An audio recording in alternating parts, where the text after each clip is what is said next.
start in about 2 minutes, but if you're eating, feel free to continue eating. But we'll start our presentation in about 2 minutes. Thanks.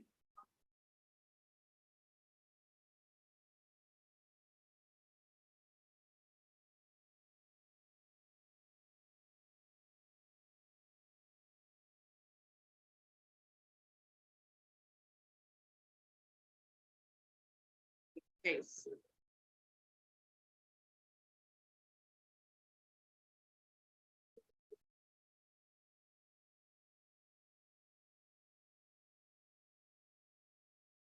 Yeah, definitely know that.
All right, everybody, we're gonna go ahead and get started.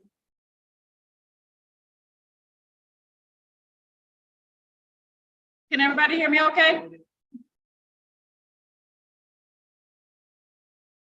First of all, I want to thank everybody for coming out and spending your evening with us. I know there are other places that you could be right now, but we appreciate you all coming and giving us an opportunity to share our Louisiana Climate Pollution Reduction Grant and some updates on our climate action plan and just get feedback from you.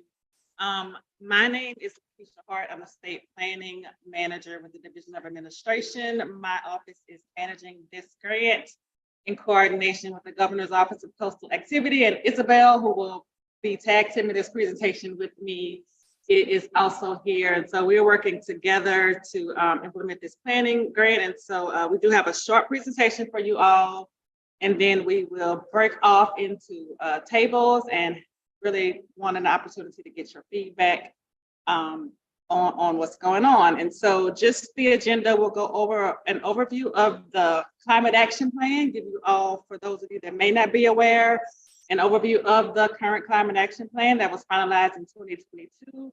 And then we will discuss the reason that we're here tonight, which is the Climate Pollution Reduction Grant, which is a grant that was awarded to the state by EPA. And then we'll get into an activity.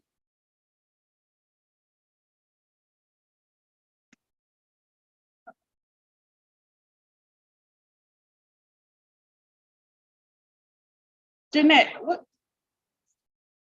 Joni, I'm sorry. One of y'all, the slider is not working. Y'all give us a second. We have some questions we want to ask y'all, but they're not coming up. So just be patient.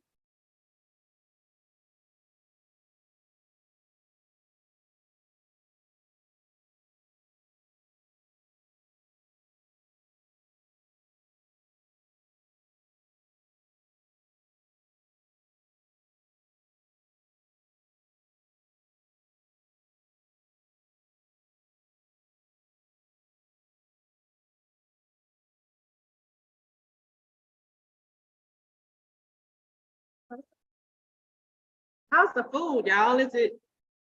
I hadn't eaten yet. I'm excited. I hope y'all didn't take it all from me.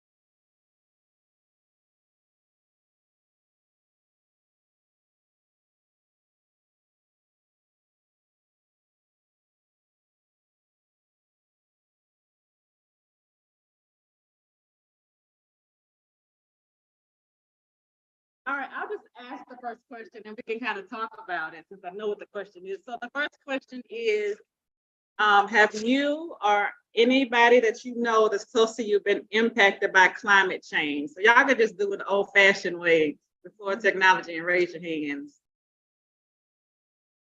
Yeah, pretty much everybody. And so the next question is, how familiar are you with the climate action plan? I see a lot of head nods. No, not familiar.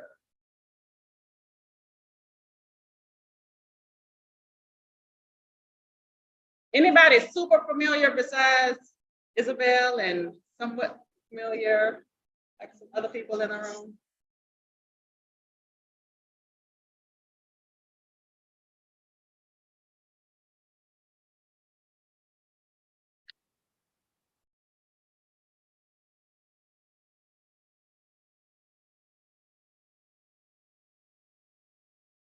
Okay. All right, well, we'll keep going. Yeah, no, that's okay. All right, so those are the first two questions, and now I'm gonna get the presentation back up because I'll hand it over to Isabel to go over the climate action plan.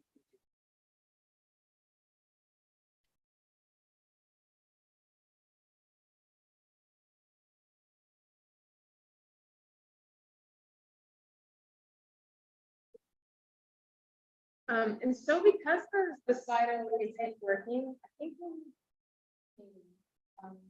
and a paper that kind of has questions. You don't have those. Those are responses. You know, we might have raised them. We love it if you could also jot down your answers.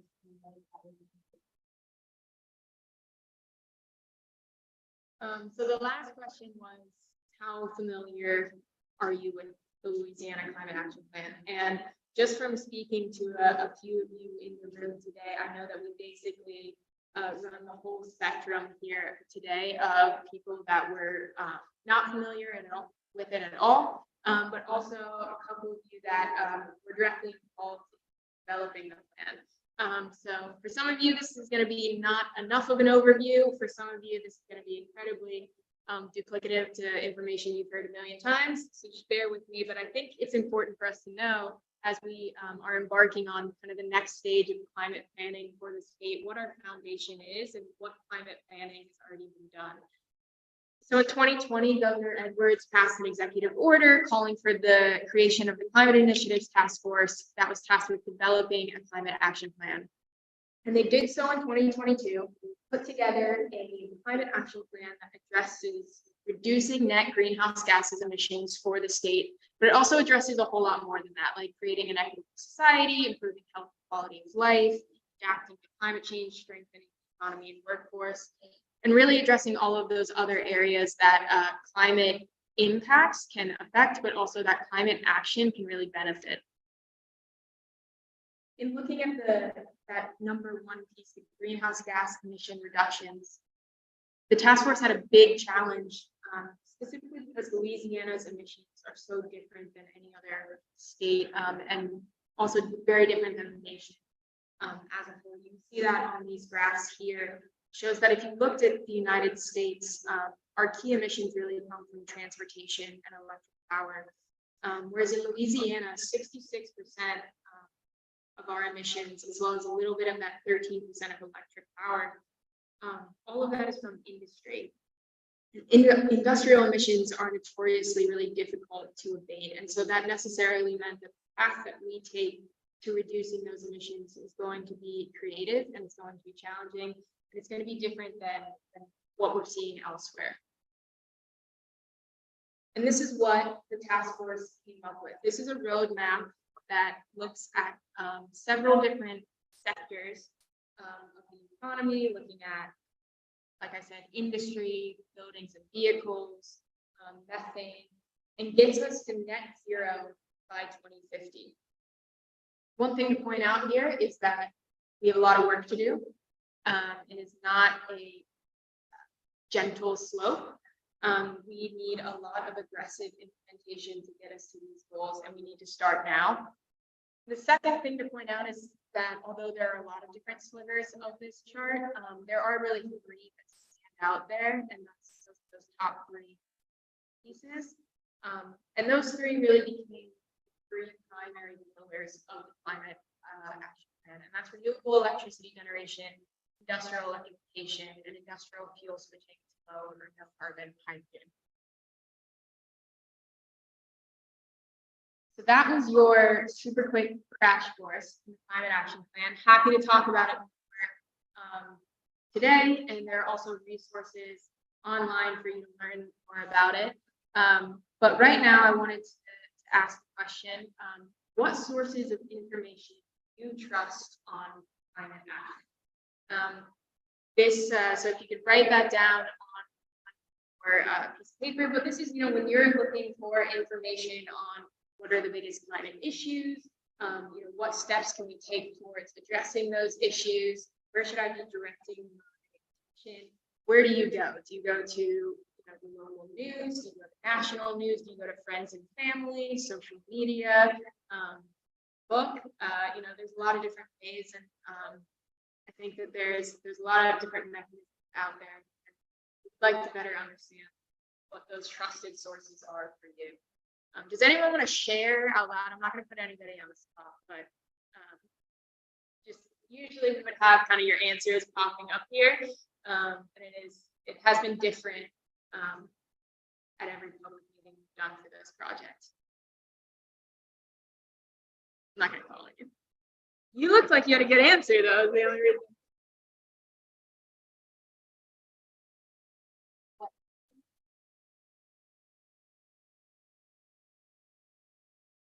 News, governmental agencies.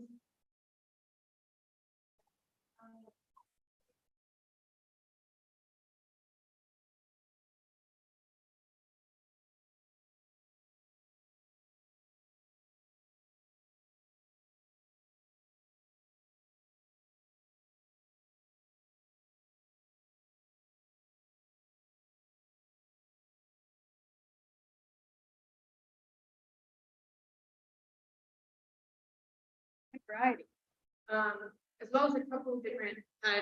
One more. Yeah, definitely. Good that you said that. Great. Okay, so we really covered so many different mechanisms there, and I'm happy to hear that at least a few of them were government agencies, given that that's where we come and from and how we try to get information to you. So the next question is, how can the state improve its communication around climate, recognizing that we are not your only source of trusted information on climate, or perhaps not a trusted information source for you at all. But like, how could we that source? How can we improve? What would you like to see from the state on climate communication? Yeah.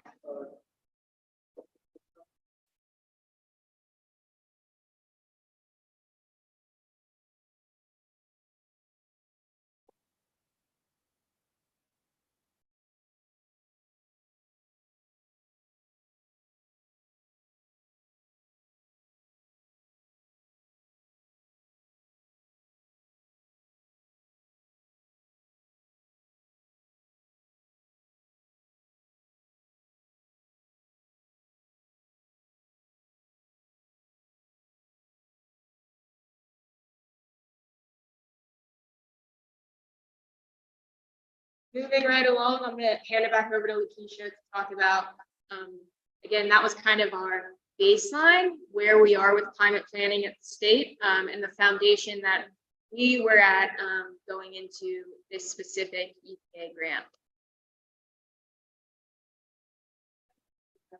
Thank you all for opening up and having a dialogue with us and get the feedback. And if anybody had comments that they did not write down, we would really appreciate y'all writing them down, so we can have the information to take back and synthesize and include in our the community outreach portion of our plan where it's feasible. Okay, climate pollution reduction grant. I'll give you all a brief overview. EPA at the beginning of this year year put out a notification of funding, basically allowing each state and federal tribes to have access to $3 million in planning funding. So in addition to each state, municipalities of a certain size were awarded a $1 million planning grant. And so Louisiana, of course, said yes, but then also the two municipalities within Louisiana that were eligible for this grant were the Greater Baton Rouge area and the Greater New Orleans area. And so we are working collaboratively with New Orleans Regional Planning Commission on their grant, and then the Baton Rouge area's planning grant is being implemented by Capital Regional Planning Commission. And so everywhere else in Louisiana, outside of Baton Rouge and New Orleans, the hope is that we will be able to cover the planning effort and potential implementation opportunities within our umbrella of the Louisiana climate pollution planning efforts. And so this particular grant has two different stages. The first is what we're doing now, which is the planning effort. The one thing that we're doing right now is called a priority climate action plan, which is a requirement for EPA. Following that, they require a comprehensive climate action plan, which to us is an update to our current climate action plan. And then at the end of the grant cycle, we'll have to do a status update. And so all of that really sets the stage for the money. Yes, yes, sir.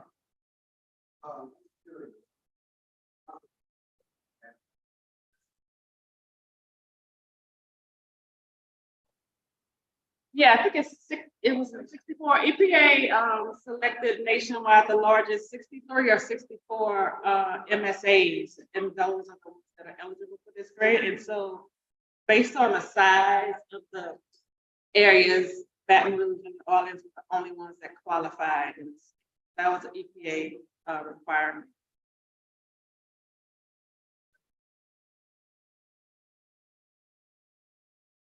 Yes, absolutely. So I'm going to get into all of that. The planning grant is a $3 million just for planning. The state has to do a priority climate action plan. The second phase of the program is an implementation grant, which is open to any public entity. The requirement of that grant is that anything that is in the application as far as what you want to do as in a project or a program has to line up with a priority climate action plan. And so our goal and our outreach is really to give you guys an overview of where we are in the planning activities, give you an overview of state priorities based off of the climate action plan, and then the work that we've done with focus groups and all that, which I'll get into, but then also get feedback from you about how the priorities line up with what's going on in your area, where you see is benefits, and just making sure that we're in line, because the goal really is, for example, for a city like Shreveport or any parish to be able to apply for implementation grant under the umbrella of the state's climate priority plan. So we're really keeping the umbrella really wide, and you'll see when we get into it as far as what our priorities are, hoping that that will allow a variety of projects to be able to align with that plan. Any other questions? Okay, so we have the $3 million that the state is getting, and then the implementation grant, there's a total of $4.6 billion available. And the EPA grant is set up to be separate awards. One general award open to mostly public entities, and that will be awards between $2 million and $500 million. And then EPA also get a separate award for tribes. They can get between $1 million and $25 million in funding. So programmatically, the requirements for the CPRG is to, of course, reduce greenhouse gas emissions, empower community-driven solutions in overburdened areas, create good jobs, address environmental justice, and lower energy costs. Okay, we don't have Slido, so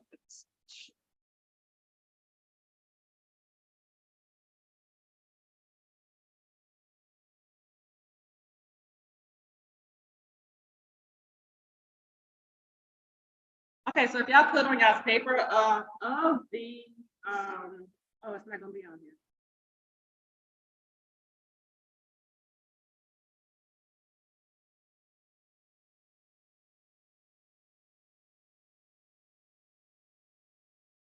So of these program priorities, the question is, which one is the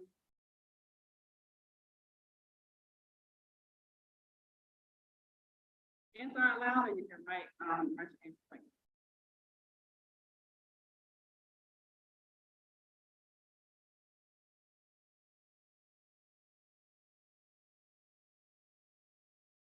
Okay. You said, addressing environmental injustice. Anybody else want to share out loud?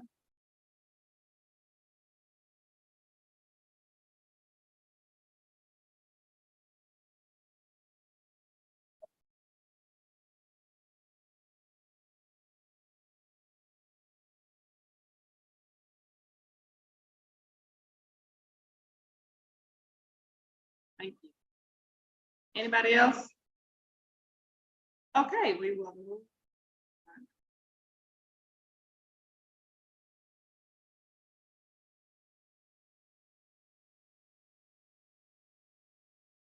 This is just a picture of our great state when you consider where there are emitters of greenhouse gases. And so each dot is a point source.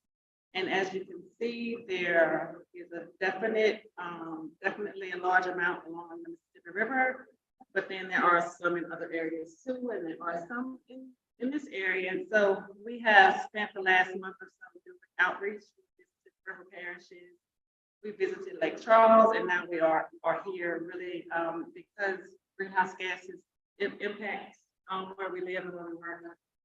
And that's the primary focus of this graphic. But what I also want to call your attention to is there are other pollutants and harmful things that are in our air that we must address. So you can see by the colored, the different shades of yellow, where there are higher percentile of particulate matter in the air. And also, if you look at the hash lines, you can see one of the goals is to address disadvantaged areas. And so we're really trying to hit the sweet spot of where are our biggest issues, but also where are the people that are most disadvantaged and most at risk. Look at these yes.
Drill down on the map in the actual app and let you know what that area is. Yes. I think it's the projector that I can escape and try to.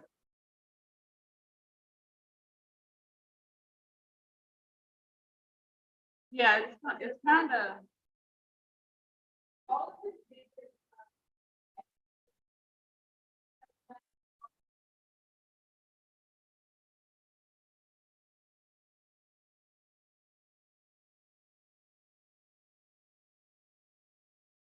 Yes.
All right, any other questions about the map?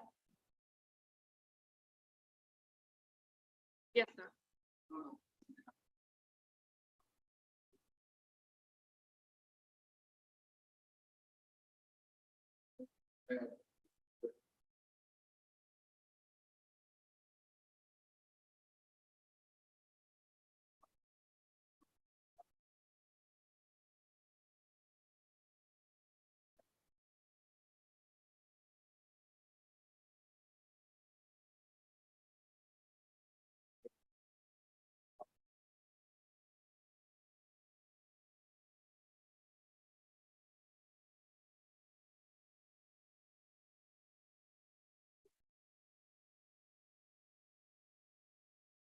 Yeah, absolutely. I'm sure that plan is one of the dots on this map. So, yeah. Mhm.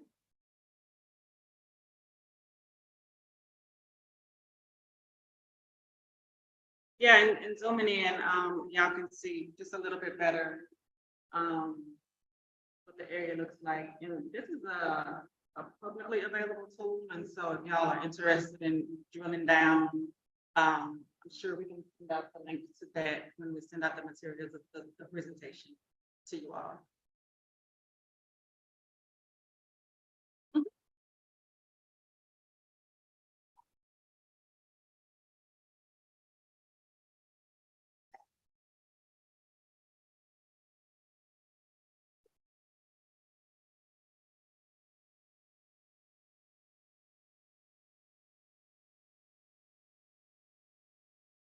Yes, so I have a couple of more slides. We'll get to really the objective of the planning activity is to say, as a state of Louisiana, what are we prioritizing to help us reduce greenhouse gas emissions? And like I said, because we are trying to account for different opportunities that local municipalities, parishes might want to apply for, our priorities are very broad. Industrial emissions definitely on the list. And so we'll get into all of that in the next couple of slides. But just generally, it's what are our priorities that we want to address, and then that will set us up for potential implementation grants. And then there will also have the data to support if we put this particular policy in place, what is that going to do to reduce, like what percentage of greenhouse gas reductions will we get? And so we'll get into a little bit more detail about that in the next few slides.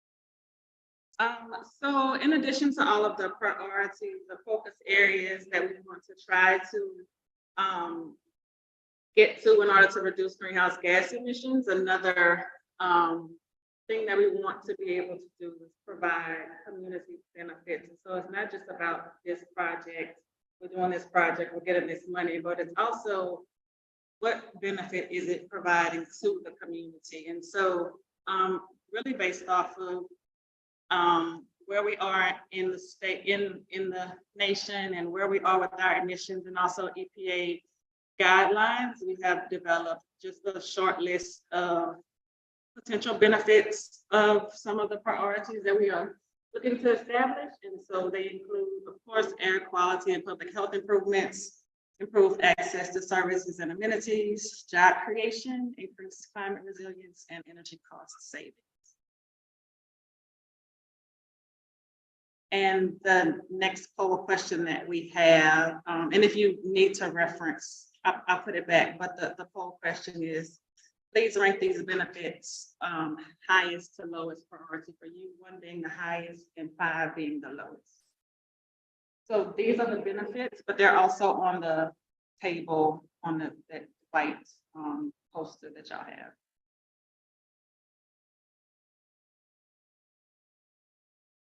So yeah, in the package,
anybody need a little bit more time on that one?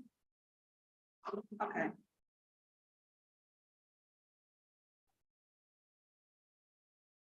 And I think the most important out of these questions for us is, are there community benefits from climate action that are not restricted funds? So are we missing anything from y'all's perspective?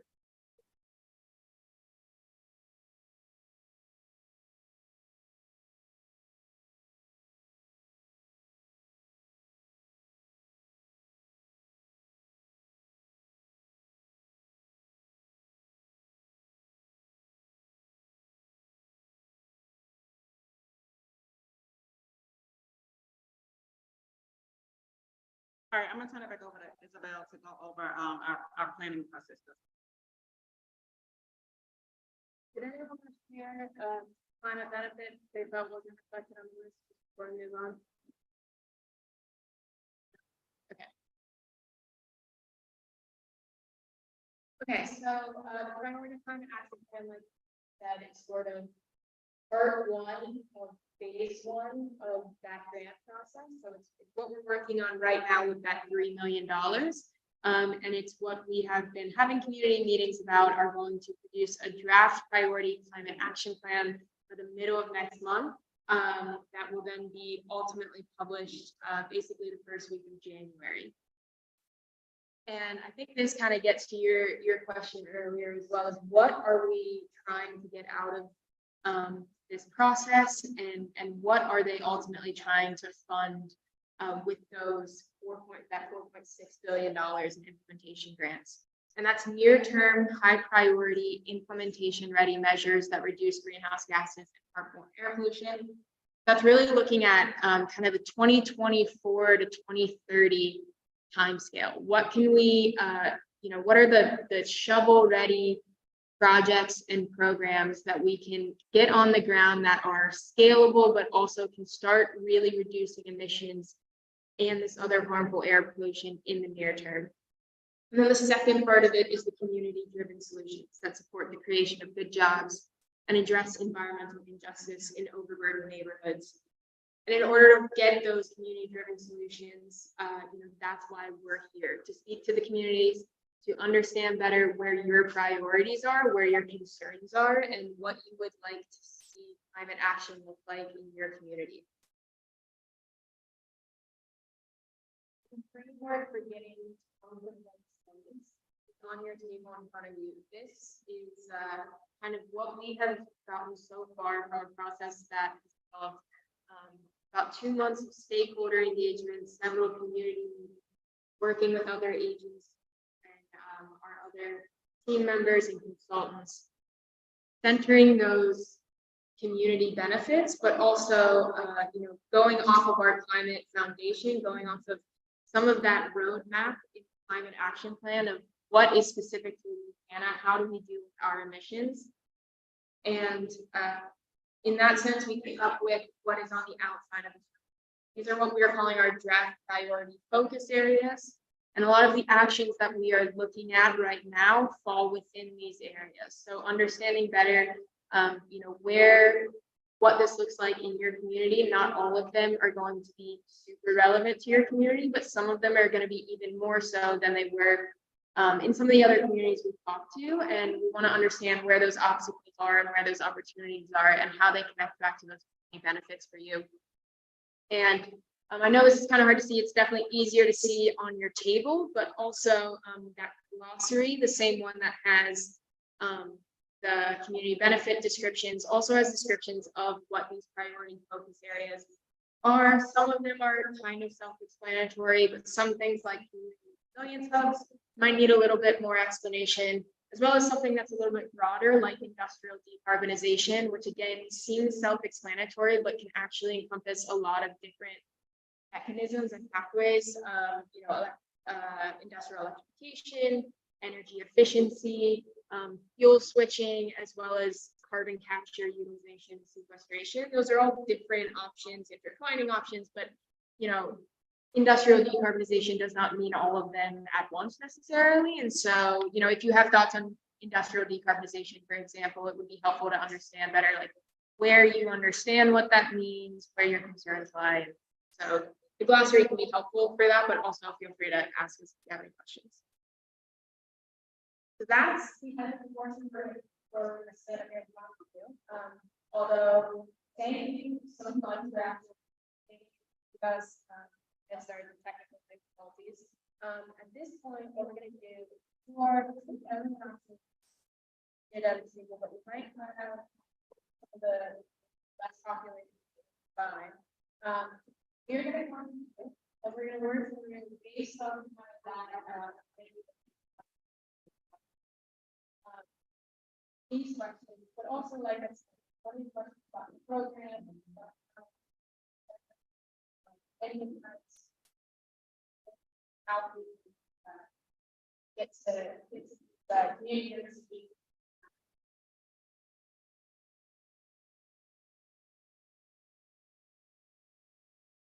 Thank you to all of our online friends as well. We're going to turn you off.